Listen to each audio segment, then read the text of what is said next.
Good afternoon, everybody. I'm Matt Harrington with the Southwestern Vermont Chamber of Commerce, and I want to welcome you to this special edition of ShiresHealth.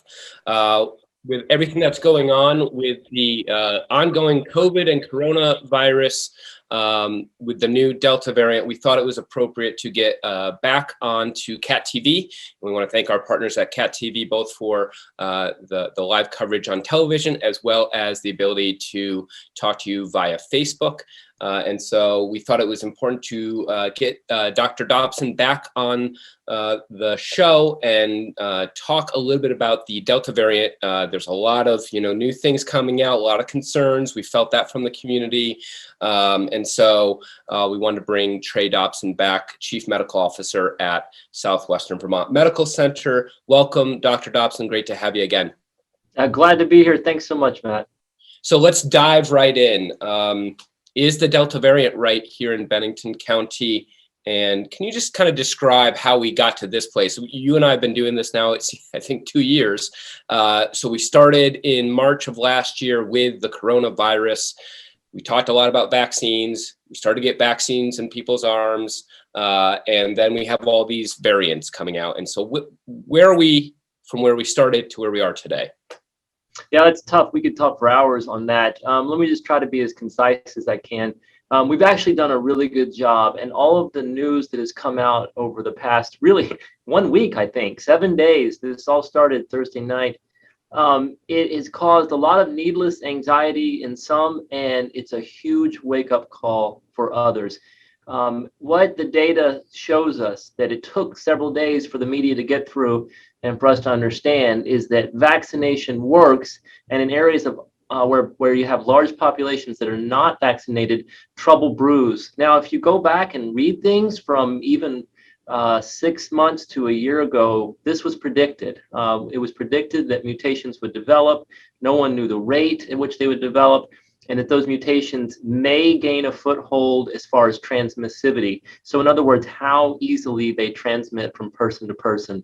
Unfortunately, the news for the first 48 hours kind of focused on transmission among vaccinated people and from vaccinated people to unvaccinated people.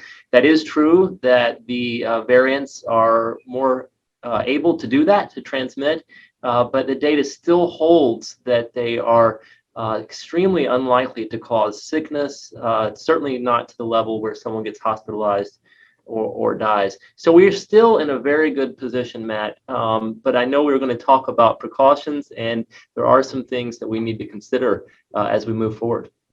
Great. So for those joining live on Facebook, as you often have throughout this pandemic, please leave us a question or comment. We have some questions for Dr. Dobson that we're going to go through, but we're monitoring that Facebook page. We thank you for tuning in during your lunch hour. And if you do have some of those pressing questions, let us get through some of the questions we have. Maybe your question was answered in some of that, so please listen. But if you also have other questions for Dr. Dobson, now is the time to ask. Dr. Dobson, you talked about, we got vaccines. And so I think there's some question around what is the protection that these vaccines give each individuals, and then we could probably break down Pfizer versus Moderna versus J&J. Is there any difference that we're seeing specific to the Delta variant? Right. So first off, on vaccination, throughout this whole pandemic, the real question has been risk and risk assessment. And unfortunately, we can't just have one variable like vaccination status. Vaccine is by far the most protective, but there's other things at play. What your illness is, what your age is, how often you're encountering the virus in the public. Those things are so hard to account for. And you really can think of them in a risk profile. If you are vaccinated and you are generally a healthy person, and you live in Bennington, Vermont, or really anywhere in Vermont, your risk is so low. If you are an unvaccinated person with multiple comorbidities living in an area with high transmission and high percentages of people that are unvaccinated, your risk is very, very high. So you have to sort of assess, where do I fall under there in that risk assessment? And what about, who do I have at home? Do I have unvaccinated people at home? Do I have people that are ill at home? The same thing can be true for any illness, including influenza. Unfortunately, we are in a pandemic situation at this moment where viral prevalence is so high that it is at the top of our minds. Yeah. We've heard this term kind of breakthroughs. Why are there breakthroughs of the virus even when people are fully vaccinated? What's the science behind that? What's going on? Yeah, in its most basic form, the science is the vaccine does not prevent the virus from entering your nasal pharynx. So if you breathe in, someone else coughs and you breathe in, you're going to get the virus in you. And then it takes time for your body to fight that virus. In the meantime, the virus infects cells and then replicates. Of course, it reaches certain numbers that you can detect that on testing. So if we are doing what's called surveillance testing, in other words, just testing people who are asymptomatic, even if they're vaccinated, we're going to come across folks that have positive tests. Now, the chances that that virus goes on to cause symptoms is low. It's not zero, but that's the same with almost any vaccine that's out there for almost any disease process. And then, of course, as we will keep harping on, the chances that you get sick enough to be hospitalized or succumb to the virus is extremely low. And in general, those are the same people who are at risk from influenza. They are on the extremes of age, and they have certain illnesses that make them more susceptible to disease in the first place, whether that's COVID-19, influenza, pneumonia, you name it. Yeah. Dr. Dobson, I'm just always reminded and appreciate the context you always put this in, even as we recognize some of the other illnesses we've all dealt with throughout, our history and our lifetime. And I think it's always important. You always bring a good light to the idea of this is very similar to this, but it's not exactly like that. And I always appreciate kind of the lowering of the temperature, no pun intended, and just providing some context for our audience. I've, again, another hypothetical, but there's probably some people watching that might be thinking this. I received one shot. I'm still waiting for my second shot. Does that put me at risk, or even how safe am I? Right. No, it is a really good question. That's been asked since the beginning, and our understanding is greater than it was even 6 months ago. And the understanding is that first dose is important, but does not protect you at near the level. It's probably an exponential level. So the first dose, let's call it, we'll make up a number just for clarification, or for illustrative purposes, of 30% protection, and then jumps up into the 90s with that second dose. And that makes sense from a physiologic process. Your body sees the first virus, it starts to make an immune response. Then you give a second dose of the virus, or attenuated virus, or part of the protein, and your body then really ramps up, and now you're ready to go. So very important to get that second dose. And remind us, and we've talked about this before on the show. You're kind of I've heard of some stories where I've been in contact with COVID. I didn't show any symptoms. I wasn't sick at all. Blah blah blah. And then I went and I got my vaccine, and I had the flu for a day. And so what's going on there? And kind of, we've talked about before where actually your level of sickness once getting the vaccine is actually how strong your immune system is in repelling the virus. Talk to us just a little bit about the preparation of when and how you might get a little bit of sickness after the vaccine. Sure. So when you are exposed to the actual virus, in other words, the SARS-CoV-2 virus and COVID-19, your body has a response that is somewhat unpredictable because it depends on many variables. How much of the virus were you exposed to? What was your health at the time you were exposed? And so we know that people that are exposed to COVID-19, whether or not they develop symptoms, generally have pretty good protection, at least in the short term, but it's not predictable.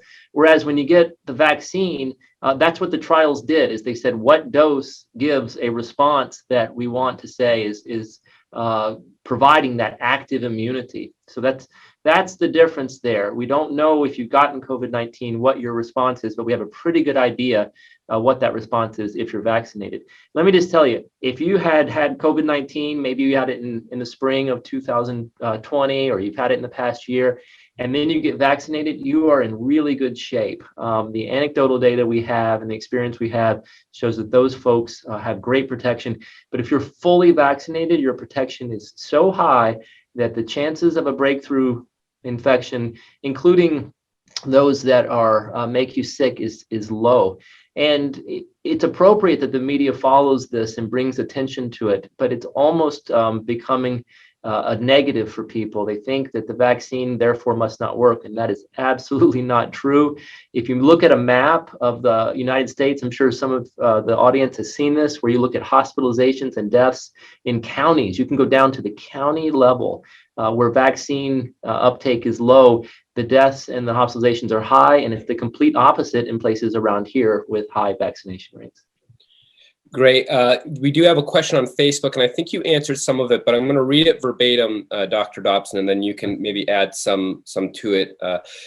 I'm seeing stats that show percentage of vaccinated people very high with the new variant. Actually, some showing higher than non-vaccinated people. I feel that I am not safe enough.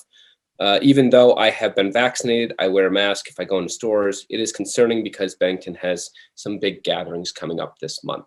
Mm. Well, yeah, I think I got most of that question. It is incredibly anxiety provoking reading all of these news reports, anecdotal data, and actual cases of people who are vaccinated that test positive for COVID-19 or develop mild symptoms. But what is not included in a lot of those reports is the numbers of people who are unvaccinated that turn positive, as well as the number of vaccinated people who do not turn positive. And I know that that's sort of the impression that the listener is hearing from the media, and I appreciate that. But I can tell you, I comb this data on a daily basis, and I look at multiple sources, and it's all the same. And it's showing that vaccine is incredibly effective at keeping the virus at bay. Now, people will test positive, as you said, and some will develop a runny nose and sore throat. Some who are immunocompromised will get very sick, unfortunately. And again, that's the case with all vaccines and all diseases. It's part of the process.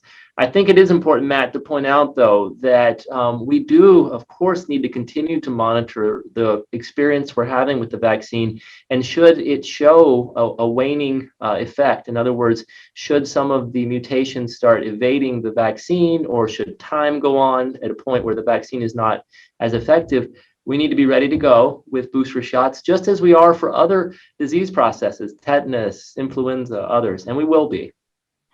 Right. Thank you, Dr. Dobson, for kind of, again, that context. One of those perhaps large gatherings will be collectively across the nation as kids go back to school in a month or less. And so if my child who's under 14 gets their vaccine before, will they be able to get their vaccine before they go back to school? And we've heard just recently of some of the rules and regulations that Vermont is instructing their schools. So let's spend just a little bit of time. One, will somebody under the age of 14 be able to get their vaccine before going back to school? And then just some of your, guidance around sending children back to school. Sure. So the age is 12, and I apologize. I do know it says 14 on some of the literature that goes around, and the age is 12. So the vaccine, the Pfizer vaccine, down to that age. Here's the situation with school. The CDC guidelines, as much as they've been criticized for that waffling and going back and forth, are important because they're talking about being in a public space where you have a mix of vaccinated and unvaccinated people. And that is certainly the case for most public school systems. They're not requiring vaccine. There are kids who are too young to get the vaccine. So it is very important that everyone mask. It's important that everyone mask in schools right now. At least, we'll follow this semester and see how it goes. Not only for the virus, but also for standardization, and actually, frankly, for everyone's well-being. It's having some people masked and others not. That perpetuates bullying. It perpetuates all kinds of things from a behavioral standpoint. So right now, we're in a pandemic. There's too much viral presence. We've learned how to live with it. Get vaccinated as soon as you can. We'll wear the masks until the prevalence drops. I understand that the recommendations were once the schools get to greater than 80% vaccination. I think that the intent of that is to get everyone vaccinated, which is a great push. I'm not sure we'll be able to reach that in the public school systems. I hope we can. The next question was ages. I don't have secret information on this. I do follow the trials, which aren't always in the public media. We are hopeful that by the end of September, kids will down to the age of 5 will be able to get vaccinated. That's the 5 to 12-year-old age group. Sometimes these things surprise us and they start earlier. There are trials going on with 5 to 12, 2 to 12. There's several going on. And these trials are not reproductions of the initial trial. The initial trials tried to show safety, which they did. They tried to show efficacy, which they did. So the next one is not looking at safety and efficacy. We know they're safe. We know they're effective. It's looking at dosing. What's the optimal dosing for children at that age? Is that really what the hang up is there, Dr. Dobson, is, what's the magic number with 12? And is it really around putting something with too high a dosage in somebody that's young and their body's still developing, or what's the reason there? Yeah, there's many variables. For example, on one hand, you don't want to give too low of a dosing, so you don't get the response. On the other hand, you don't want to give too much so that if there are very, very rare side effects, they may occur more frequently, or frankly, that you're just wasting vaccine that doesn't need to be used in that way. And there's manufacturing considerations, there's cost considerations, there's several things. The underlying is, of course, safety, and then the second is efficacy. And those two things have been shown. I know people are concerned because there are rare reports of pericardial inflammation, in other words, a myocarditis or inflammation on the heart. That seems to be extremely rare. It is a known side effect in a very few percentage of people, less than 0.05%. We're down into the very tiny digits. That is known. I will say the same thing happens with lots of vaccines. Anytime you get sick, your body makes inflammation, and that inflammation can affect the heart, it can affect the lungs. So it can happen with vaccines, but it can also happen with the diseases themselves. Thanks. Remind us again, just put us in context of where Vermont is in terms of its vaccination rate, and where does it stand nationally? It's great. So it actually, if you look at the numbers of people vaccinated per 100,000, which is just a rate, if you look at the rate of vaccination, Vermont leads the country. It doesn't really matter if it leads the country or it's second or it's third. They're all pretty close together there, but it happens to lead the country right now. And that is of all the entire population. So that is probably the best way to look at immunity. What the entire population from birth to death, what percentage of people are vaccinated? Another way to look at it is what percentage of eligible people are vaccinated, and that is 12 and above at the moment. And so Vermont happens to lead that. It puts us exponentially better, again, not linearly, but in an exponentially better light than parts of the country that are down around the 50% of the population being vaccinated. Okay. Let's kind of get back to that Delta variant and maybe new anxiety, new nervousness. Should people be wearing a mask, and should they be wearing them indoors and going to the grocery store, shopping in crowds, being at larger gatherings? Where are we at in terms of the masking up again? Yeah, this is a tough one because I know, first off, let me just acknowledge that anxiety. I'm not above that anxiety. I get it as well. I try to go to sleep sometimes. I start thinking about something.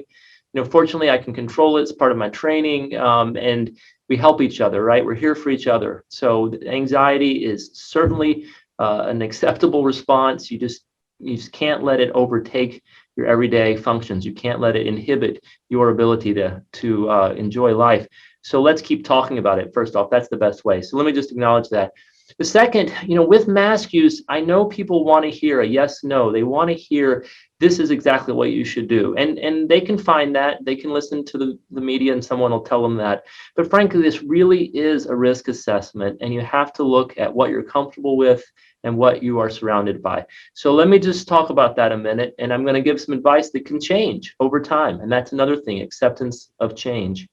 Right now, Bennington County is, some people may have noted that this morning moved from a moderate level of transmission to what's called a substantial level of transmission just today. From the data, that means that greater than 50 cases per 100,000 over the past 7 days, on average, daily on average, past 7 days, was recognized. And the CDC guidelines that were released, which seems like a month ago, it was just last week, about 10 days ago, said that if you're in an area of substantial transmission, the CDC is going to recommend you wear a mask, whether you're vaccinated or not. in an indoors public area. You notice that there's a difference between CDC recommendations and state required mandates. So that does give a little bit of room for, and also municipal mandates, because a municipality can also, in fact, a business can also make their own requirements. But it does give a little wiggle room. If I am a healthy person who is vaccinated and I'm going to run into an uncrowded, supermarket-like area, which is mostly what you would do in Vermont with a high vaccination, my risk is still really low, and I'm comfortable not wearing a mask unless the grocery store asks that I wear a mask, which of course I will. And that's at the substantial level. If I was a vaccinated person in an area where there was a lot of unvaccinated people in a very crowded situation, I would wear a mask because that's what the CDC recommends, and that's what is the best thing for me right now. And this won't last, right? So this is to get through the next stage of the pandemic. I think everyone is starting to notice that what came out last week is having a positive effect, and that is more people around the country are starting to get vaccinated who were hesitant, and that's exactly what we need to pull out of the situation. Great. If you're just tuning in, we want to thank CAT TV for broadcasting and being our partners with this, along with Southwestern Vermont Medical Center. We're here talking about the Delta variant. If you are watching on Facebook and you do have a question for Dr. Dobson, Chief Medical Officer here with us today, you do have a question for him, leave it in the comment bars there and we will get to them. But also, share this as well on your Facebook page. I think Dr. Dobson says a lot of truth. We love having him on. I think he's a local fan favorite and always helpful to spread the word, spread the truth. You'll often hear that Dr. Dobson quotes data, good, bad, ugly, indifferent data. And so, share this on your page as well. But if you do have a question for Dr. Dobson, now is the time to put it up there as well. I do want to talk a little bit about end of summer vacations. And I also want to talk about what does winter look for us. And I hate to say that here in Vermont, we often go quickly to winter when we start to shut down summer. So I do want to talk a little bit about what does even winter look for us again. But first, let's talk about those end of the summer vacation. People are getting ready to go back to school, but before they go to school, maybe they're taking a trip to Florida, maybe they're taking a trip to Myrtle Beach. What does that look like? Is it safe to go on last summer vacation? Yes, so that's a great question. Let me just preface in saying I'm going to start off by talking about people who have relatively few risks to begin with. So vaccinated individuals who are predominantly healthy in a family can certainly travel. They would wear masks and they would be not attending indoor gatherings, even masked. I would just avoid those if you're going to go on your vacation. Enjoy yourself. Most vacations, you can find really fun things to do outdoors or in areas that aren't so crowded. It's not the time right now. The prevalence is just too high in the country, in these areas of unvaccinated places, to go to a concert or that type of arena. Just do it with masks for travel and then go enjoy. And you can go into restaurants, look for ones that are not so crowded. I think many have moved towards some outdoor seatings. Wear the mask to get in and then you can take it off. The same really is true if you have young kids who cannot be vaccinated. You can go on your vacation.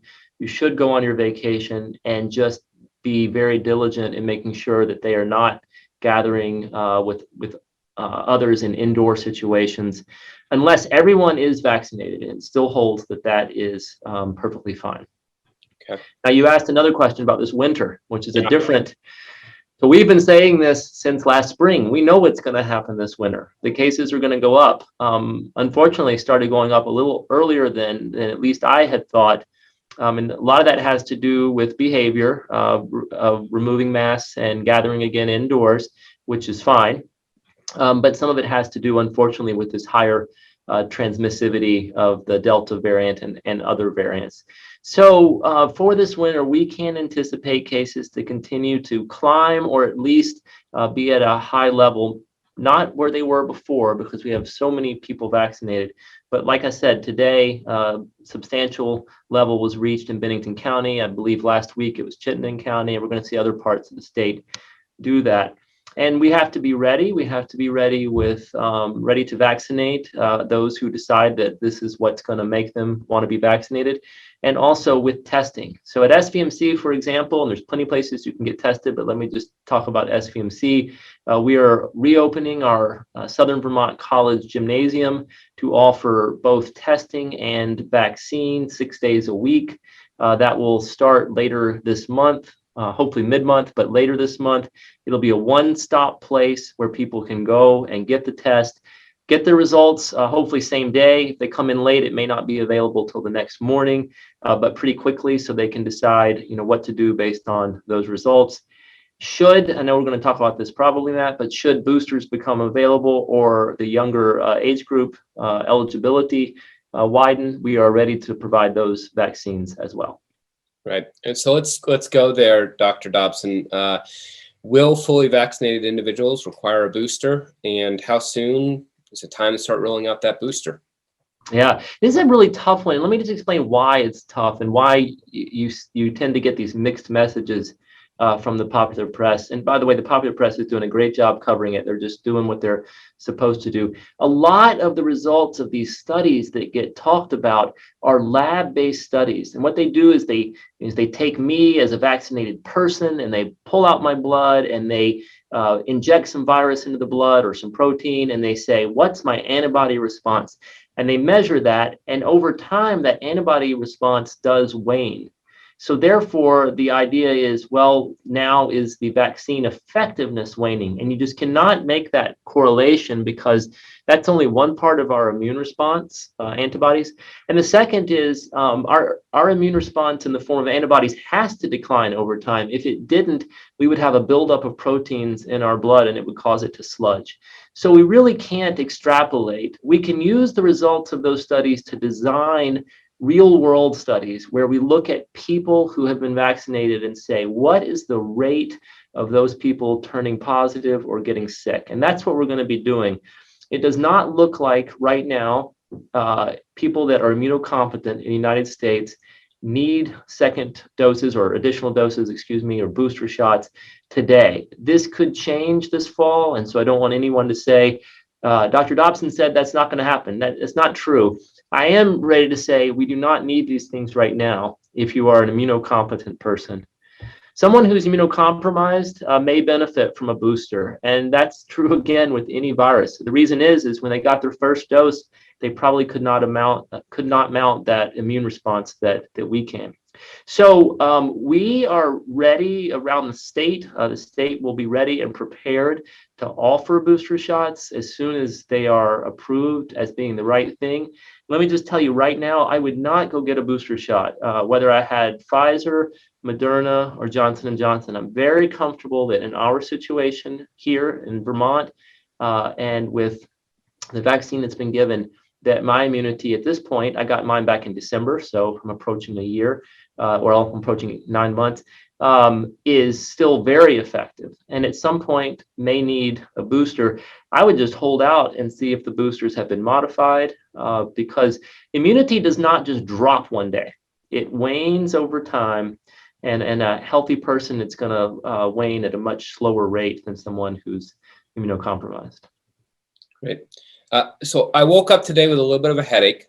And, I think all of us are just a little bit fried a little bit on trying to figure out if we have caught COVID, which I have been vaccinated for quite some time now. But was my headache caused by maybe COVID, or are we, again, starting to see those allergies creep in? We're starting to see some of the fall blossom happen. And so if you're a fall allergy person, I tend to be, I might start to get some headaches in August and September. So what's going on there? How do I know if I'm dealing with some allergies or a summer cold or if I'm getting COVID? And then you get anxious and wonder, am I really even feeling this? And I'm there too. I mean, hypo. You get a sore throat. And you're like, is that real? So you asked about this winter, and that's why we are gearing up at Southwestern Medical Center with our what's called a COVID Resource Center up at the college to be ready to just test these people. Look, if you are concerned about it, let's test. Let's get it figured out. The good news is if you're vaccinated, it's unlikely to be bad.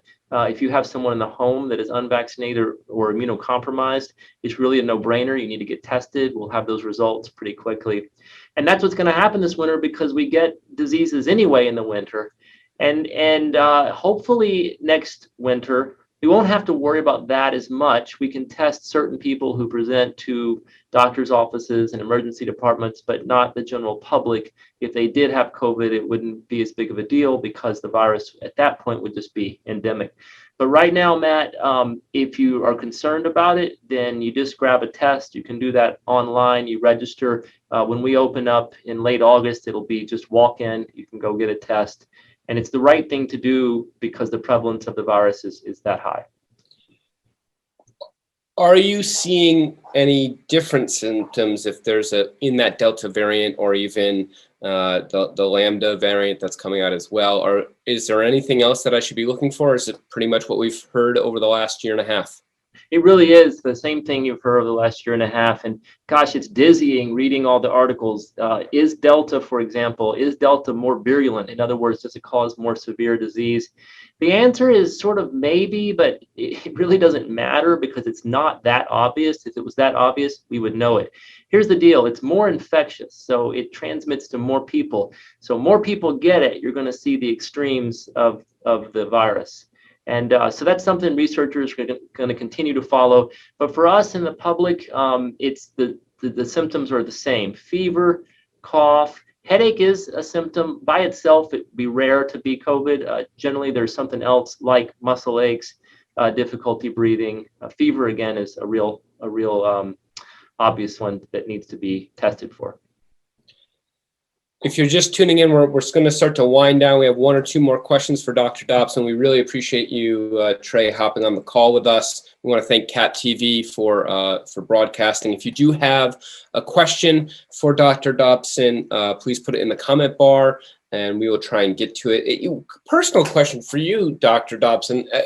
Now, you've been doing this since March 2020, and from everything that I've seen and heard, just knowing what our hospital is working on, you guys are opening back up the ER at a certain point. You're still providing vaccines. I mean, just even as chief medical officer, it's like somebody added a whole new job for you to do back in March of 2020, and that took precedent. But at a certain point, the hospital said, "Hey, look, we've got to help the general public, as we often have done." So now you're kind of managing both. How is that working out for you? Are you getting enough support? How do you manage? And then when Delta variant comes back, and so I'm sure COVID conversations start to creep into every other conversation you're having at the hospital again. How's that all working out for you? Right. Well, I appreciate the question. Not for me, but for the entire staff. Awareness is really important, that we're not above the effects of the virus and the pandemic on our emotional well-being and our health. So we do the best we can to support one another, to talk about it. We know that our focus is truly on staff safety, because if our staff isn't safe, we can't take care of patients. And if we don't have safe staff, we can't make a safe environment for patients. So everyone knowing that that's the focus helps, but it is tiring. One of the things that we're doing as we're setting up this new clinic is we're going to shift gears with leadership to give the others some break as we set up the new COVID resource center for testing and vaccine, and watch out for each other. We focus on the fact that anxiety levels increase the more we hear. So we want to be careful not to submerge ourselves within the news and media, and to get out from that and to get outdoors, and to recognize that we are actually not as in the dire situation that you read in the headlines. It's real. It's important that we are watchful and that we are careful, but we're doing okay, especially up here in Vermont. So readiness mode, that's what we talk about a lot, and that's what keeps us going. Great.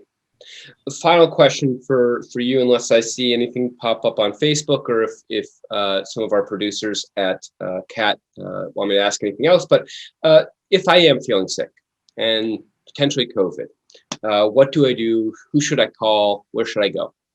Yeah, so I'm going to give kind of a more simplified answer. Than there's going to always be variables: who the person is, what their support structures are, what their disease processes are. If you are a general healthy person and you develop a sore throat or a fever, the best thing to do is go get a test at that point. If you start developing any difficulty breathing, that's not normal for a healthy person.